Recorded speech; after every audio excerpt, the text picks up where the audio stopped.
Bon, nous sachions hein, que LFI adore l'hétéro, que LFI adore les délinquants. Il les aime tellement qu'il les invite pendant des conférences afin qu'ils puissent exprimer leur vie de victime du système, du méchant système qui les a empêchés d'accomplir leurs méfaits. C'est ainsi qu'Andy Kerbrat, lui-même consommateur de poudre blanche averti, invita Mabrouka, ancienne dealeuse et maquerelle, afin qu'elle nous donne tous les bons conseils pour réussir dans le métier.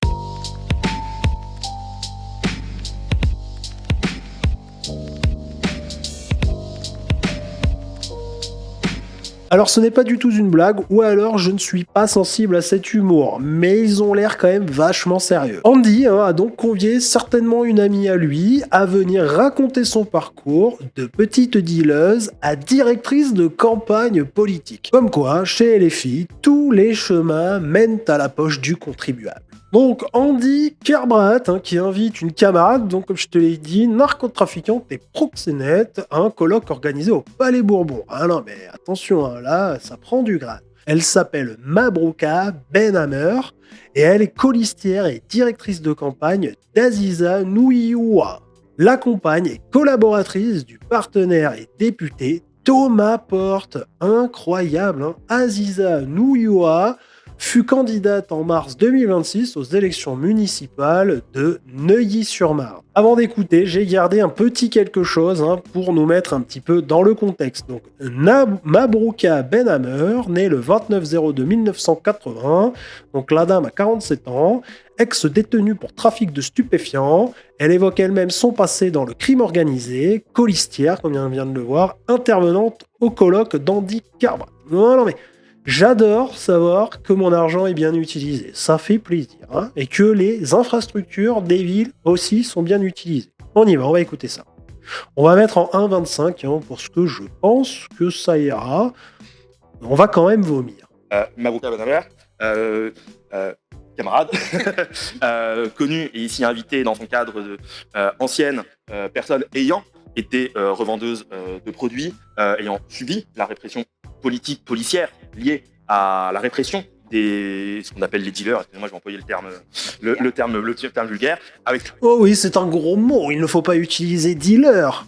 Enfin, Andy, on appelle ça des auto-entrepreneurs dynamiques de nos jours. Toutes les problématiques d'être aussi un ex-détenu pour trafic de stupéfiants. Fabrice Olivet, cofondateur d'Assud, que moi j'ai rencontré à la suite de mon arrêt maladie grâce à une vidéo qu'il avait fait sur Blast.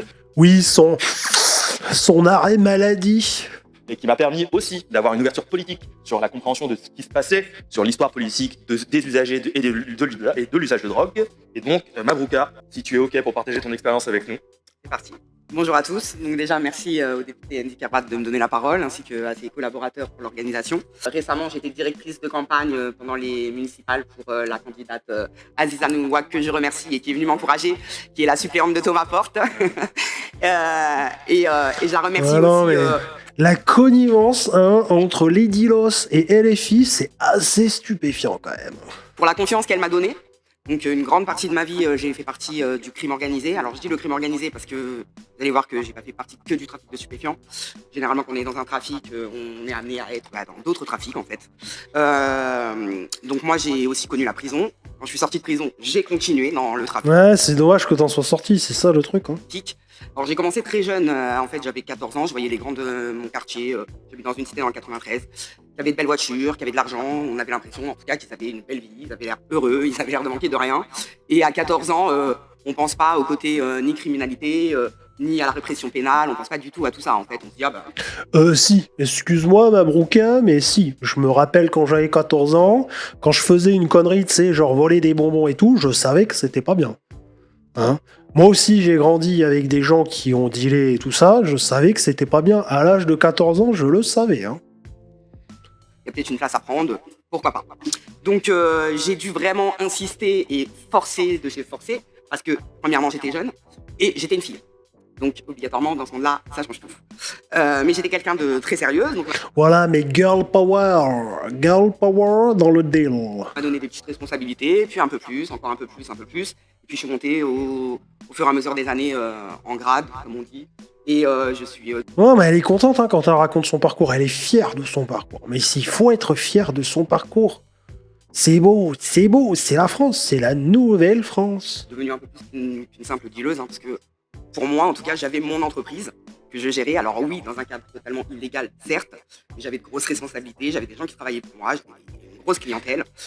Non, mais ces gens sont tellement dans la normalisation du crime, tu sais, qu'ils se la racontent. Non, mais va gérer une vraie entreprise, Mabrouka, tu vois. Tu vas voir, c'est pas la même salade, hein, d'accord? Tu sais, quand t'as l'URSSAF et toutes les conneries d'administratifs à remplir, ça n'a rien à voir avec dealer des barrettes de shit. Hein. Absolument pas. C'est pas parce que tu sais faire des additions que t'as été chef d'entreprise. Hein. Donc voilà. Et ce qui est important à comprendre, c'est qu'on parle souvent de trafic comme s'il s'agissait uniquement d'argent ou de délinquance. Mais en fait, ça va beaucoup plus loin. C'est un monde social, avec ses codes, avec ses règles, avec ses hiérarchies. Alors quand on arrive à un niveau de criminalité comme le mien, où j'étais arrivé, Et bizarrement, il y a des accointances avec la politique. Tu sais, la frontière est très ténue, hein, j'ai l'impression. et obligatoirement, il y a une question qui se pose, c'est la case prison. On y passe obligatoirement. Si on n'y passe pas, c'est qu'on est ou une balance ou un indique. Il n'y a pas d'autre solution. J'y ai passé 3 ans. J'ai fait 3 ans ferme. J'ai été incarcéré dans le sud, d'abord à la MAF de Nice, puis à la MAF de Draguignan. Et je suis en train de me dire, si elle est directrice de campagne et colistière, elle est payée avec de l'argent public. Moi, ça me dérange hein, quand même que mon argent il serve à payer une ancienne dealeuse et Macrel, parce que c'est ce qu'il y a écrit aussi. Hein. Et il y a beaucoup de gens qui se disent, ah bah c'est bon, ça y est, prison, ça veut dire fin de parcours. Alors pas du tout. Déjà d'une, j'ai continué Pas du tout, la prison c'est que le début en fait. mon trafic en prison, déjà. Donc Ah mais ça c'est beau, mais ça c'est beau, ça c'est en France. On l'avait vu hein, dans l'épisode J'arrête YouTube et je commence le trafic de drogue. Épisode d'ailleurs qui s'est fait strike, hein, merci France TV, donc vous pouvez pas le retrouver. Où on voyait un mec gérer son trafic depuis la prison. Hein, au téléphone avec son frère, qui lui était le comptable, et il gérait ça depuis la prison. Donc visiblement Mabrouka elle faisait ça aussi. Elle est très fière de nous raconter. j'ai grand chose. Et en fait, quand on sort, on repart pas à zéro. C'est pas une feuille blanche, c'est pas hop, ça y est, je suis sorti de prison et hop, ma vie elle est derrière. Et non, c'est pas du tout comme ça que ça se passe. Moi, quand je suis sorti, j'avais toujours mes contacts, j'avais toujours mon réseau, ma réputation, mes compétences étaient intactes. Et quand je suis sorti, c'est pas Pôle emploi, ni des entreprises, ni des recruteurs qui m'ont tendu la main. C'est les gens du milieu que je connaissais et avec qui j'avais évolué pendant toutes ces années. Ouais, mais c'est ça le problème de ces gens, en fait, c'est qu'ils attendent tout le temps qu'on leur mâche le travail et qu'on leur tende la main. Tu sais, en fait, quand tu cherches du boulot, c'est pas... tu sais, quand t'as été tolard en plus, et vraisemblablement, tu dois pas être très diplômé non plus, hein, puisque t'as commencé tes conneries à 14 ans, donc j'imagine que l'école et l'école du crime, comme ils disent, pour être street cred, c'est pas hyper compatible, tu vois. C'est pas les employeurs qui viennent te chercher, ils ont pas besoin de toi, hein. Donc c'est à toi de bouger ton cul. Voilà. Quand je suis sorti, j'avais pas d'appartement, j'avais pas de travail, j'avais rien. Donc Eh ben oui, pourquoi t'avais pas ça? Parce que au lieu de continuer ton trafic de merde depuis la prison, t'aurais pu préparer ta sortie. Mais non, hein. c'était logique en fait, la facilité effectivement, mais aussi la connaissance de toutes les personnes et de ce réseau qui a fait que je suis tout de suite retourné. Je suis sorti de la prison de Draguignan, j'ai pris le train, je suis arrivé à Nice, on est venu me chercher, on m'a avancé du cannabis, parce que j'étais surtout sur un gros terrain de cannabis. J'ai retrouvé mon terrain, mes clients et tout est... Voilà, on dirait que rien ne s'était passé en 3 ans de prison, ça avait strictement rien changé. Je suis resté un peu dans ce trafic de stupéfiants et puis à Nice, il y avait beaucoup de caméras, il y avait beaucoup de police qui s'étaient mis... Ça avait changé par contre pendant les 3 ans où j'étais en prison. Effectivement, c'était le changement qu'il y avait eu. Énormément de police, énormément de caméras, tout ça. Donc j'avais pas envie non plus de retourner en prison, parce que 3 ans en privation de liberté, c'est très très long. Et je dis privation de liberté parce que moi en tout cas, c'est vraiment la chose qui est le plus dur. Oui, bah c'est un peu le but de la prison, Mabrouka. Tu fais des trucs illégaux. Donc tu vas en prison parce que t'es dangereuse pour la société. En fait. C'est fatigant ces gens, putain. Moi, c'est pas pouvoir sortir de ma cellule quand je voulais et de pas pouvoir sortir de la prison tout simplement. Alors, c'est le principe, obligatoirement, comme je disais, j'avais énormément de contacts dans d'autres réseaux criminels, puisque du coup, vous connaissez les personnes qui travaillent dans la prostitution, puisque c'est vous qui les fournissez en stupéfiants. Vous connaissez les personnes qui font des trafics de voitures. Donc en fait, vous êtes dans un réseau criminel qui est complet en fait, qui est complet. Vous avez besoin de quelque chose qui est hors cadre légal, vous le trouvez aussitôt. Et j'ai eu une proposition, je suis devenue co-gérante d'un établissement de prostitution sur Paris. Donc à l'époque, ça s'appelait des bars à champagne. C'est beau, putain, la meuf, elle est devenue proxo, bordel. Franchement, c'est pas un parcours incroyable, ça? Attends, mais c'est l'exemple pour la jeunesse. Dealer, proxo, directrice électorale. Magnifique. Trop magnifique. Heureusement qu'on a la France insoumise pour faire travailler ces gens-là. Parce que franchement... Champagne. Je suis le premier bar à Champagne qui a été fermé. Donc 36 quai des Orfèvres, gros truc, le procureur qui débarque, donc voilà, gros truc vraiment. Et donc je me retrouve avec 15 filles qui savent pas où aller, qui savent pas quoi faire, qui ont l'habitude de se prostituer, pour certaines ont des vies assez compliquées, qui vivent au jour le jour, qui n'ont pas d'argent de côté. Et donc, il faut trouver une solution. Donc, effectivement, je m'étais aussi fait un réseau obligatoirement dans ce monde-là. Et donc, je suis parti avec mes filles à Rotterdam, dans la plus grosse maison close de Rotterdam. Donc là, ça a été très différent, puisque du coup, on est passé de l'illégal, en fait, au tout légal. Donc, pour nous, c'était... on a eu du mal à s'y faire au début, parce que franchement, c'était assez hallucinant. La condition est quand même toute trouvée. On n'a pas... Ouais, donc là, elle est en train de nous dire quoi? Elle est en train de nous dire que finalement, la France, c'est la France qui est en tort, quoi. Finalement, elle a juste eu à changer de région pour tomber dans la légalité, quoi. Enfin, de pays. Parler de la réalité de ce racisme endémique en France qui se fige sur nos quartiers populaires et sur la lutte contre le narcotrafic, comme on dit maintenant, mais en effet, qui n'est que la même chose. Oui, et vu le récit qu'elle vient de nous livrer, hein, c'est vrai qu'on a complètement tort. Hein. Merci, Andy. War on Drug de Richard Nixon en 69. Et au moins ici, il y a quelqu'un qui a vécu dans sa chair, dans son existence, cette oppression, cette répression policière, parce qu'il faut aussi dire que c'est une répression qui est armée, qui a un bras. Ce n'est pas juste la guerre à la drogue, c'est pas juste une guerre morale, c'est une guerre avec des personnes qui sont là sur le terrain pour faire appliquer l'ordre raciste. Alors, je vais t'expliquer un truc, Andy. En fait, c'est pas du tout moral, hein, la guerre à la drogue. Tu sais, objectivement, la drogue, ça détruit des vies. Enfin, on parle de morale quand ça fait de mal à personne. Style, tu vois, les gangbangs à Paris. J'espère que je vais pas me faire censurer pour ça.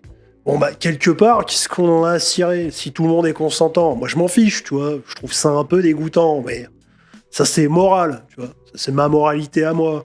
Mais en vrai, si les gens, ils ont envie de faire ça, je m'en fiche, moi, tu vois. Par contre, vendre de la poudre blanche, vendre des cailloux, vendre du tush, ça nique des vies. D'ailleurs, on me dira ce qu'on veut, mais le cannabis aussi peut peut niquer une vie. C'est-à-dire que si tu as une pathologie sous-jacente type schizophrénie, par exemple, ça peut, tu vois, aider à l'activer, le cannabis. Je l'ai vu de mes propres yeux, ça. Donc, écris pas un commentaire en me disant que ça existe pas, ça existe. Je l'ai vu à plusieurs reprises. Des gens sombrés, j'ai vu des gens sombrer, littéralement, d'accord ? Juste avec du cannabis. Donc, c'est la même chose avec les drogues beaucoup plus dures. Et en fait, en vendre, c'est nuire aux autres. Objectivement, hein, c'est pas une question morale, on dit. Donc tu es un gros connard, en fait. Voilà. Et faire parler quelqu'un comme ça sur son parcours avec le sourire jusqu'aux oreilles, je suis pas hyper convaincu de la démarche. Alors après, j'ai compris hein, que la démarche, c'était d'accuser la France de répression. Mais je vois pas qui va tomber dans le panneau, là. Hein. Je suis circonspect. Hein. Bon bref, je te parlais récemment de me lancer dans le trafic. Eh ben tu vois, j'abandonne l'idée. Non, parce que vendre de la drogue, bon, ça c'est ok. Faire un peu de proxo, c'est pas tellement ma came, mais je peux faire un effort. En revanche, devenir cadre ou directeur de campagne chez LFI, ça c'est non. J'ai encore de l'amour propre. Ah, comme disait l'autre, si un jour vous me voyez chez LFI, c'est que j'ai baisé ma mère. Et en plus, elle est morte. Hein. Donc n'hésite pas à me dire ce que t'en penses en commentaire. Like, abonne-toi, fais un don sur Tipeee ou rejoins les membres payants de la chaîne pour me soutenir et soutenir l'amour-propre des Français. Et je te dis à demain, 9h45 pour une nouvelle vidéo. Des fois tu marches dans la rue, Momo débarque, te taxe une clope. Je l'envoie se faire foutre poliment. Il insiste, il me dit t'es mon pote. Je dis non, mes potes sont pas comme toi.